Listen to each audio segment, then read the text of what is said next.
was a tough guy, and boy, did he hang in there, and he took tremendous punishment to get coming back. I knew I wasn't going to be able to outpower him because my first time coming up to 200. So I knew I had to use the gifts that God gave me. Speed, power, movement, point selection, and IQ. And that's exactly what I did. Got all out. He's on his way now, too.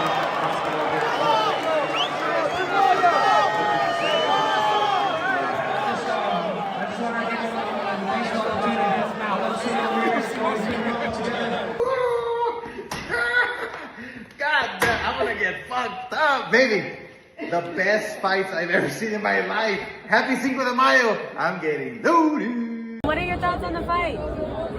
They call him the Mexican monster for a reason. That was crazy. Were you expecting that? I was expecting Zurdo to be able to like go to 12 because Zurdo has never been stopped before. Or not that I remember him. I don't think he's been stopped before. But he's tough, But I mean, David's much stronger at cruiserweight than he was at 175 and 168. Like much stronger. You can see in his speed, he's not killing himself. You can tell. Were you impressed that Ramirez came back after the 4th round when it looked like it was over? Honestly, I mean, he's a warrior, bro. I mean, dude, the year coming where he got hard. He kept trying. I'm happy with this, and I just want to keep fighting against the best in the world and keep cementing my greatness. Everybody doubts me over and over and over and over again, but that's what I like. I like when people doubt me because then I get to come in here and show you guys what I'm really made of. So I just want to tell you thank you so much. I love every single one of you, and this is a blessing just to be here with you guys. So thank you so much. I feel that I'm really starting to come into my own.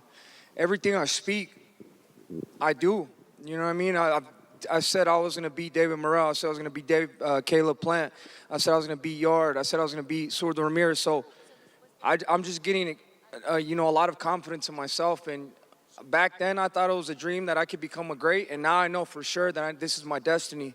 And I'm just very, very happy that I'm able to have this type of performance in Cinco de Mayo in the United States. My last fight was in Saudi Arabia. I had a great performance out there too. And it's just, just a blessing to be able to follow it up with this type of performance in the United States on Cinco de Mayo. Seeing a former world champion, a fighter once considered untouchable, being carried out of the T-Mobile Arena on a stretcher was a haunting sight. That was the brutal scene surrounding Gilberto Ramirez. Emergency lights flickered, the crowd fell into uneasy silence, and the damage was impossible to ignore. Yet the most unsettling part may not have been the knockout itself. The deeper truth may be that this fight had already been decided long before the opening bell, behind gym walls, inside training camp, and throughout fight week. Somewhere along the way, the psychological battle had already been surrendered. Ladies and gentlemen, big 6th-round KO from David Benavidez versus Zurdo Ramirez. Cinco de Mayo weekend. Definitely a great fight. But wow. David Benavidez knocks down Zurdo Ramirez in the 4th round. And then continuously, throwing crazy combinations. I mean, I'm talking about 6-piece combinations, real close range. Zurdo Ramirez came into the fight strong, came in there with his front foot. He came in there pressing the action, but David Benavidez's speed combinations was just way too much. Shout out to Zurdo Ramirez. Hell of a chin on him, man. I mean, I'm telling you, he took so many big shots. David Benavidez ended up closing his eye, and he really just couldn't take any more. But big shout outs to, Hyman Munguia as well, beating Resendiz for the WBA title. And now you have David Benavidez, a 3-division champion. I mean, what's next? We seen Canelo Alvarez in the building for Hyman Munguia, but was nowhere to be found on the main event. David Benavidez called him out, let everybody know, listening to fans, do you want this fight? He's calling out Monstro. The fans are calling out Monstro. It was definitely a great performance. Just days before facing one of boxing's most feared men, an unexpected admission slipped out. During the usual media rounds, where fighters normally project certainty and absolute belief, Gilberto Ramirez said something that instantly turned heads. He revealed that he might only have 1 or 2 fights left in his career. And I know that you mentioned you are thinking of only fighting 2 more times. With that being said, what is your really dream matchup in the sport of boxing before you retire? I don't know. Let's find out. but I have this Saturday, this coming fight Saturday, and then who knows? Yeah. And lastly, what can fans expect Saturday night, and what do you really want your legacy to be when it's all said and done one day? They have to expect a war. It will be a war this fight, and I will raise my hand with my belt for the winner. What about the legacy? My legacy, I already have legacy, and probably I will do more. Completely. Well, thank you so much. Speaking about retirement while heading into a high-stakes Cinco de Mayo weekend showdown is almost unthinkable at this level. No elite fighter walks toward battle already imagining the life that comes afterward. That razor-sharp instinct required to survive among the best had clearly faded. While preparing for the biggest challenge in front of him, he was already mentally drafting the exit. And it was the way that David Benavidez beat Gilberto Ramirez tonight. You know, Terrence versus Canelo, that was his own masterclass. Shakur versus Tio, you know, Inoue beat Nakatani, Usyk and Fury, all really good performances, don't get me wrong, but that's what the fuck I'm talking about. What David Benavidez just did to Gilberto Ramirez. I said in the breakdown after the weigh-in that yesterday, expect some James Toney-like stuff from David Benavidez. I didn't think he'd dispatch of him in 6 rounds. This was his best performance yet. I think the pacing he had in this fight was brilliant. Knowing he was up in weight, he didn't throw too many punches too early, and he relied on his defense a lot. Did some good James Toney-like defense, paced himself, found his jab, and then the hand speed ringside was absolutely insane. I mean, he's one of the fastest fighters in boxing of any weight class, but to have hand speed like that at 200 pounds, the dexterity on the punches, he hurts Zurdo by switching southpaw in the 4th round, hits him with a straight left hand, then follows it up with ridiculous combinations. I mean, electrifying stuff, you know, like Sugar Ray Leonard, Oscar De La Hoya type fucking combinations. And eventually drops him with a right hand, hitting him with every punch in the book. The left hook in the inside was money, and just puts together some beautiful offense. He is one of the most offensively prolific fighters in the game. The difference between both camps was impossible to miss. While his opponent was refining every weapon with destructive purpose, Gilberto Ramirez appeared mentally beyond the ropes, picturing life away from endless sparring rounds, heavy bags, and the grind of camp. At the highest level, even that slight shift in focus can transform a world-class fighter into a vulnerable target. And the fans like what they came to see. So, you know, there was a lot of talk this week about, is he really a real Mexican and all that stuff. Look, Julio Cesar Chavez was on the fence about it when I asked him back in Thursday after the press conference. I don't think he's on the fence now. He hugged David Benavidez in the ring right after the fight. So this kid has a chance, this man has a chance to be the best Mexican-American fighter since Oscar De La Hoya. He's that good. He has that kind of scintillating hand speed like Oscar had in combination punching.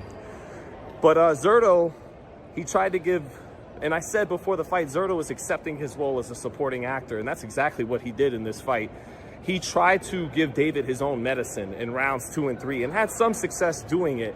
He gave David some of his own medicine. He pressured him, he pressed him as the bigger man, tried to take away some of his range, but unfortunately for him, David Benavidez is an excellent inside fighter.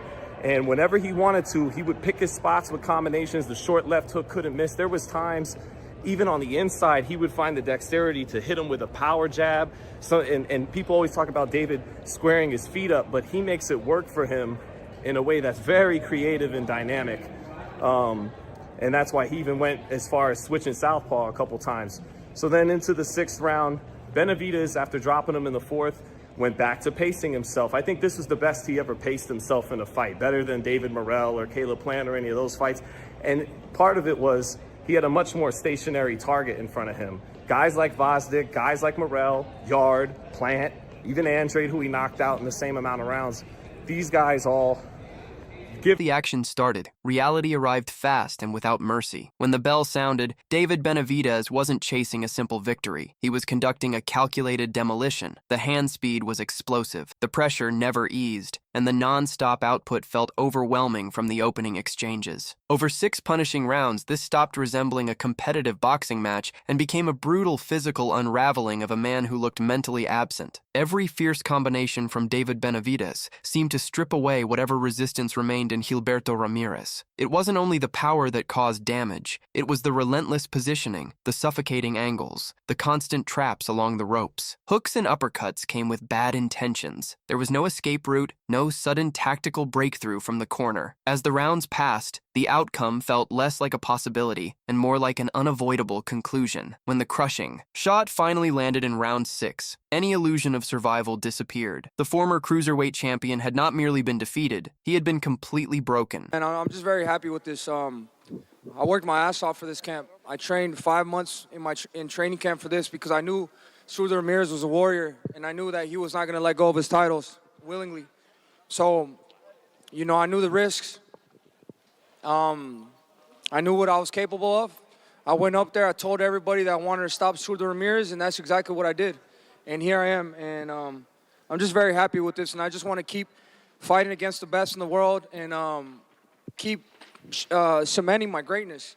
You know, everybody doubts me over and over and over and over again, but that's what I like. You know, I like when people doubt me because then I get to come in here and show you guys what I'm really made of. So I just want to tell you thank you so much. I love every single one of you, and this is a blessing just to be here with you guys. So thank you so much. The moment the referee stepped in, the scene turned chaotic. Viral clips spread across social media almost instantly, capturing medical staff rushing into the ring. Any trace of post-fight celebration vanished immediately. Around Gilberto Ramirez's corner, there was an eerie stillness. Medics worked urgently while the crowd's noise faded into nervous murmurs. In that instant, the harsh reality of combat sports was playing out in front of millions. Watching him secured to a stretcher and transported to a local hospital completely changed the mood inside the arena. This was no longer about victory or belts. It had become a deeply unsettling medical emergency. The gifts are contained. Speed, power, movement, point selection, and IQ. That's exactly what I did. Got to go around.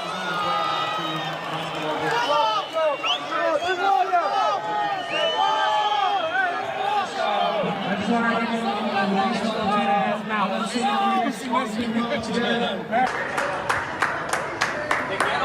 ¿estás bien? ¿Todo bien? Está bien, nomás mucho. Start moving back, moving back.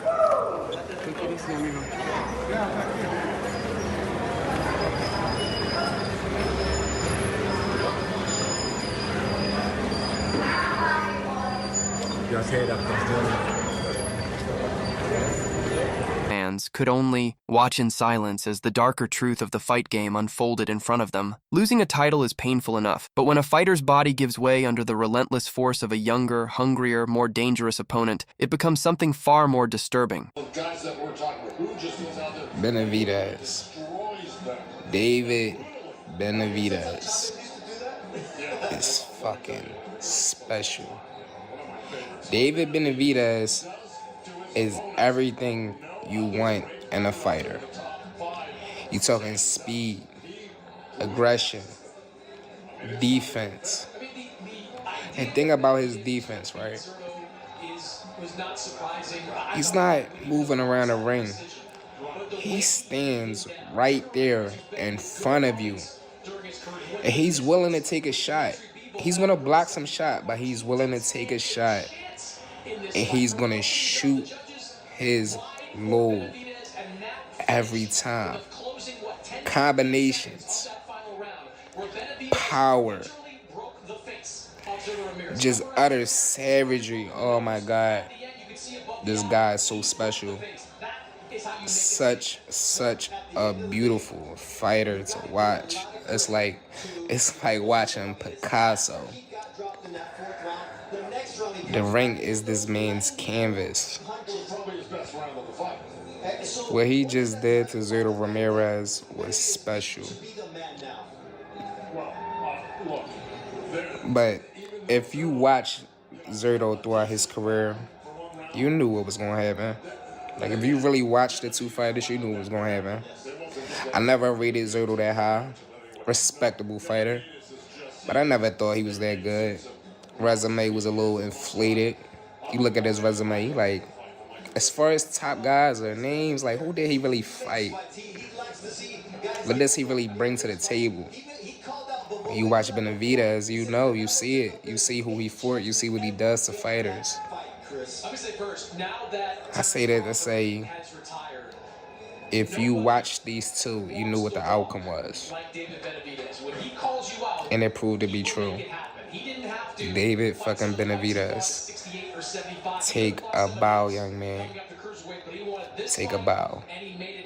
God damn. Among hardcore boxing fans, this outcome felt predictable long before fight night. In forums and pre-fight discussion threads, many had already zeroed in on that revealing interview. To them, the warning signs were obvious. Comment after comment pointed toward David Benavidez, with some insisting the fight was practically decided the moment retirement entered the conversation. Longtime followers of the sport understand the silent truth. Once a fighter begins talking about life after boxing, something vital has already shifted. What made it chilling was how thousands of strangers, staring through a phone screen, seemed able to read the cracks in a fighter's mindset. They didn't simply forecast defeat. They anticipated devastation, as if the public understood his mental state more clearly than the people in his own camp. Beautiful. It was, look, I mean, that's the way I called it, is the buzzsaw of Benavidez, punches and bunches. And the only shot that Zurdo had was kind of, throw a punch right in the center. So obviously the speed was too much. Benavidez was too much. The monster's here for a long time, so I'm very proud of him. But the whole night from top to bottom was excellent. Probably one of the best cards we've ever put. Absolutely. What do you think is next for Benavidez? What would you like to see? I thought we couldn't hear back here, but maybe he was talking about b-ball.